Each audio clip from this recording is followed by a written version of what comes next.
The shadow of Archbishop Carlo Maria Vigano has long hung over the sacred, but not always clear, corridors of power in the Vatican.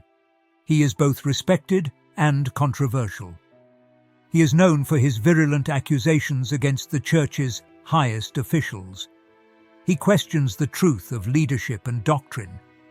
He got into a lot of trouble with the Church because he said that Pope Francis might actually be an anti-pope. While in charge of Vatican City, Archbishop Vigano was linked to the revelation of major scandals, such as financial crimes at the Vatican Bank and the moral failings of Cardinal McCarrick. These revelations placed him at the center of a storm that led to his excommunication, which he wears like a badge that is both a scar and a medal. In his reflections, Archbishop Vigano evokes the third secret of Fatima, a subject full of mystery and debate. The secret was made public in 2000, but doubts remain as to its reality. It continues to provoke theological debate. His views on the subject and his criticism of the Church's handling of issues such as excommunication and the legitimacy of the Pope's power show a Church at a turning point. Click on the like button and subscribe if you like this article and would like to receive further updates. With your help, we'll be able to share more content like this. Mr. Vigano doesn't hesitate to talk about the disorder in the Church. As Pope Benedict XVI's Secretary General, he uncovered disturbing facts about how the Vatican really works and encouraged the opening up of a notoriously closed institution. His questions challenged the reality of things and tried to get to the bottom of things that most people would prefer to keep hidden. The serious subjects he tackles, such as the possible end of the Vatican Bank and the theological effects of past and present popes, show how dedicated he is to building a church that follows the fundamental Christian values of truth and light. Having himself been excommunicated, he questions the use of such ecclesiastical punishments, testing the fairness and consistency of the Church's legal systems. While criticizing the Church, he proposes solutions and avenues for the future, including reforms that could bring it back to the height of its mission. Vigano thinks about the future, and his reflections are a mixture of concern and hope. He advocates a return to the principles that could make the Church stronger in the face of the currents of modernity and scandal. After working as a priest for some time, Bishop Vigano was appointed bishop by John Paul II in 1992. This marked the start of a long career that would lead him to head the Vatican. From 2009 to 2011, when he was Secretary General of the Vatican Governorate for Pope Benedict XVI, things changed for the better. He was tasked with changing the country's finances and discovered surpluses and deficits as well as troubling scandals. He reported these discoveries directly to Pope Benedict. The notorious VatiLeaks scandal showed just how important this openness was. The scandal, sparked by the secret disclosure of private documents by the Pope's butler, highlighted the widespread corruption and secrecy that Mr. Vigano was trying to put an end to. His outspokenness and the shocking nature of his remarks appear to have been the reason for his sudden departure from the Vatican. He then took on a new role as Apostolic Nuncio to the United States. He held this position from 2011 to 2016. In 2018, Vigano's name became associated with a new scandal. In an 11-page public letter, he claimed that Pope Francis and several other cardinals and bishops were hiding the fact that Cardinal Theodore McCarrick had sexually abused women. The document not only called into question the power of the Pope, but also asked Pope Francis to resign, which was a first and sent shockwaves through the Church. This request for resignation was the high point of Vigano's career as a priest. His legacy is linked to calls for openness and change in the Church. His unwavering dedication to the truth led to a major condemnation of the Church in 2024. On July 5th, the Dicastery for the Doctrine of the Faith, headed by Cardinal Fernandez, excluded Mr. Vigano from the sententiae. He was found guilty of schism. Although this is a very severe canonical penalty, Vigano retains his religious title and insists on his innocence. He gives precise reasons why he believes the excommunication was a mistake, which he intends to detail in the interview. This context allows for an in-depth examination of long-standing problems within the Church, such as disagreements over doctrine and relations between religious and secular authorities. In the course of the interview, Mr. Vigano would like to introduce you to some difficult theological debates, such as whether the third secret of Fatima is real and what Church. Why does the way he answers these questions reveal problems within the Vatican? It also reveals greater concerns about the future of the Church in today's troubled world.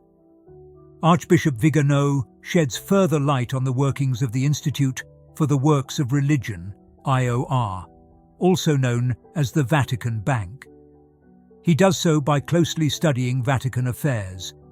His insights reveal a complex system where religious and non-religious leaders work together, but where numerous checks and balances are in place to ensure that everything runs smoothly.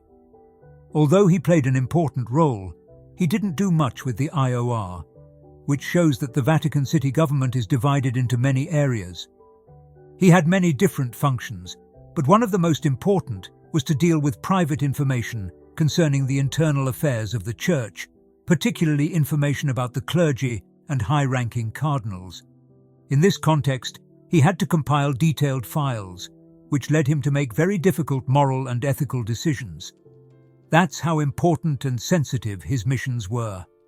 These files, which contained potentially explosive information, often got bogged down in Vatican bureaucracy. The Secretary of State and his representatives could decide their fate. This labyrinth of procedures not only prevented the Pope from becoming aware of possible malfeasance, but also highlighted the systemic problems affecting the Church's leadership. Many problems arose on the way from discovery to action, and these problems were often caused by people higher up in the Church hierarchy. This shows that there is a significant gap between the search for truth and the search for justice. Vigano talks about the creation of an unofficial but powerful finance and management commission. This is one of the most revealing things he ever said. This group, which was supposed to be advisory but actually had power, speculated with money in a way that went far beyond the scope of its mission. This cast doubt on the Vatican's financial ethics. The fact that well-known Italian bankers were involved and that they worked with major investment firms like BlackRock showed just how complicated it is to make religious rules interact with normal financial practices. If you appreciate the depth of our exploration, please support our work by liking, subscribing, and using the Super Thank You button. Every little bit helps us continue our work. As a result, Mr. Vigano's revelations show a disturbing pattern of internal control and manipulation, in which certain individuals had too much power over personnel decisions and financial policies. His claims suggest that senior church officials deliberately concealed wrongdoing by using the church bureaucracy to aid or protect those facing serious charges. His demand for openness and accountability was met with resistance, leading to a strategic demotion that removed him from the light of power, but not from that of controversy. His subsequent reassignment was not only a setback for his career, but also a planned maneuver to keep him out of important decision-making processes, effectively ending his efforts to bring about change. Archbishop Vigano took a firm stance against misspending and implemented major changes that quickly turned a large deficit into a large surplus. His work to clean up Vatican finances revealed systemic problems affecting both clergy and laity. People like Cardinal Presidente Loggiolo and Monsignor Paolo Niccolini were implicated in deep-rooted networks of corruption and influence because he insisted that individuals be held accountable. As part of these revelations, links were uncovered between well-known church figures and secret groups such as Freemasonry. Vigano's story gives the impression that ecclesiastical power, is deeply linked to secret groups, leading people to question the honesty of church leaders. Cardinal Silvestrini's involvement and links with the powerful St. Gallen Mafia have revealed an even more complex network of power, transcending religious boundaries and aligning the Church's interests with those of secular global leadership programs such as Davos. Niccolini was implicated in a scandal involving the embezzlement of funds intended to restore Bernini's colonnade in St. Peter's, when he was in charge of the administration of the Vatican museums. By intervening to resolve these financial problems, Mr. Vigano showed his commitment to openness, but he also triggered a series of major personal and professional events. One of the key events of Mr. Vigano's tenure was the cancellation of a dubious contract with a Swiss bank that had bypassed the Church's proper channels. His actions ruined a profitable plan that helped private groups while damaging the Church's cultural heritage. He was dismissed from his position as governor because of the speed and severity of his reactions.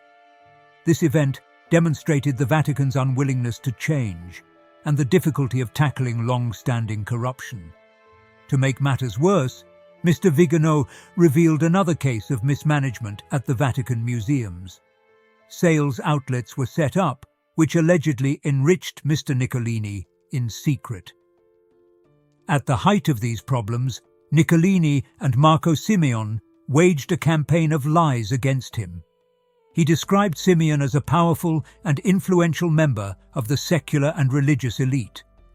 Vigano's dismissal was not only a professional loss, it was also an attempt to keep things as they were at the Vatican by removing his influence. His team, which had been set up to fight corruption, was dismantled, and the people he had exposed were kept in office or even given more power within the Church. The promotion of Monsignor Niccolini, despite his being suspected of serious financial wrongdoing, shows how difficult it is for reformers to work within such a powerful institution. The choice of Monsignor Niccolini to head the Laudato Si Center for Higher Education is another example of how the Church's teachings and global environmental goals are increasingly intertwined. The center's mission is to support ecological projects in line with the objectives of the World Economic Forum. It recently launched a photovoltaic power plant project, which Mr. Vigano had halted under the pontificate of Benedict XVI because of questions about how and why the project would be carried out. This situation illustrates a common theme in Vigano's writings: how Vatican resources and projects have been used to achieve larger, sometimes unclear objectives. He seems to reflect on how ecclesiastical power is still used for personal and ideological ends, often to the detriment of honesty and openness. Vigano examines the creation and dissolution of the various commissions and inquiries set up to examine these issues, and finds that they reveal more complex internal dynamics within the Vatican. Even though these investigations had very damaging effects, people like Cardinal Bertone altered the results to protect those accused, showing a pattern of interference and cover-up at the highest level.